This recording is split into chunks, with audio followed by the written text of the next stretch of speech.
काय शुभेच्छा द्या? सर्वप्रथम आज 1 मे महाराष्ट्र दिवस, त्याचबरोबर कामगार दिवस आणि त्याचबरोबर आमच्या सिंधुदुर्ग जिल्ह्याचा स्थापना दिवस म्हणून या दिवसाच्या औचित्य साधून मी महाराष्ट्राच्या सर्वच माता भगिनी आणि बंधूंना आणि तरुण मित्रांना मी मनापासून शुभेच्छा देतो.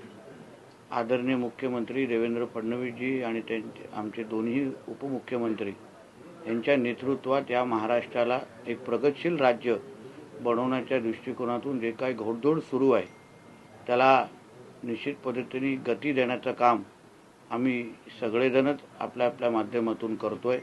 महाराष्ट्रातल्या शेवटच्या व्यक्तीपर्यंत विकास पोचवणं, सगळ्या वर्गाचा सर्वांगीण विकास करणं हाच उद्दिष्ट घेऊन आमचं महायुतीचं सरकार आज मोठ्या प्रमाणामध्ये विविध निर्णय घेत आहेत, धोरणात्मक निर्णय घेत आहेत आणि विकास कामं करत आहेत.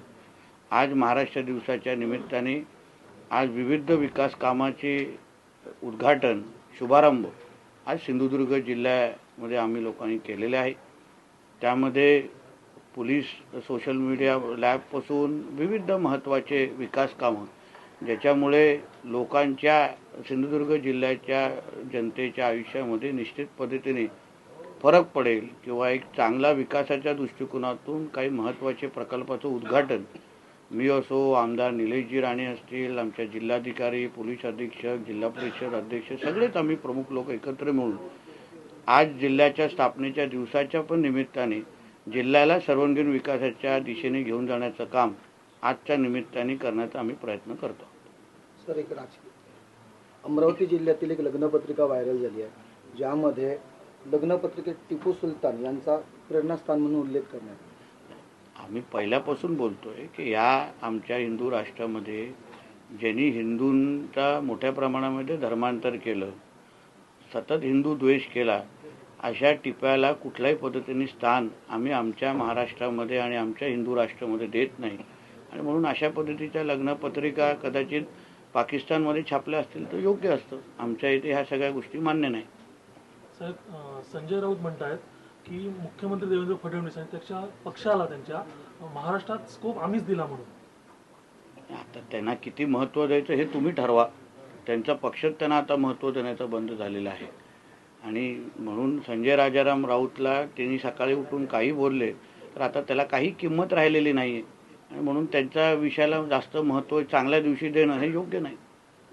मुंबईचं उद्घाटन होतं, लोणावळ्यामध्ये जी वाहतूक कोंडी होत होती ती यानंतर होणार नाही, यावरती काय प्रतिक्रिया? बघा, आदरणीय मुख्यमंत्री देवेंद्र फडणवीसजी, आमचे उपमुख्यमंत्री एकनाथ शिंदे साहेब आणि दुसऱ्या उपमुख्यमंत्री आमच्या पवार मॅडम, आम्ही नेहमीच महाराष्ट्राला एकंदरीत प्रगतशील मार्गावर घेऊन जाण्याच्या दृष्टिकोनातून महत्त्वाचे इन्फ्रास्ट्रक्चर प्रकल्प आम्ही आमच्या फडणवीस साहेबांच्या दूरदृष्टीमुळे होत आलेले आहेत, पुढेही होणार आहेत.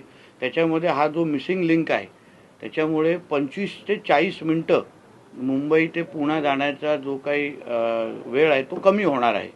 अशाच पद्धतीने महाराष्ट्रामध्ये अन्य विविध प्रकल्प, समृद्धीपासून शक्तीपीठपर्यंत चांगल्यातले चांगले प्रकल्प, इन्फ्रास्ट्रक्चर प्रकल्प, महाराष्ट्राला देशाबरोबर जोडणारे जे प्रकल्प आहेत, महाराष्ट्रातली जिल्ह्याला एक दुसऱ्यांबरोबर जोडणारे हे जे प्रकल्प आहेत त्याच्यामुळे निश्चित पद्धतीने आमच्या महाराष्ट्राच्या विकासाला मोठ्या प्रमाणामध्ये चालना भेटेल. सर, आजपासून महाराष्ट्रात जनगणनाची सुरुवात झालेली आहे काय? मी या निमित्ताने महाराष्ट्राच्या प्रत्येक नागरिकाला मी आवाहन करीन, विनंती करीन की होणारी जनगणना आपल्या देशाच्या आणि राज्याच्या भविष्याच्या दृष्टिकोनातून अत्यंत महत्त्वाचं एक पाऊल टाकलेलं आहे. आपण प्रत्येकाने एक जबाबदार नागरिक म्हणून या जनगणनामध्ये भाग घ्यावा, सहभाग घ्यावा. संबंधित अधिकारी प्रशासनाला आपण साथ द्यावी, त्यांना सहकार्य करावं, जेणेकरून देशाच्या प्रगतीमध्ये आपलाही एक खारीचा वाटा निश्चित पद्धतीने असेल असं आवाहन मी सगळ्याच नागरिकांना करेन.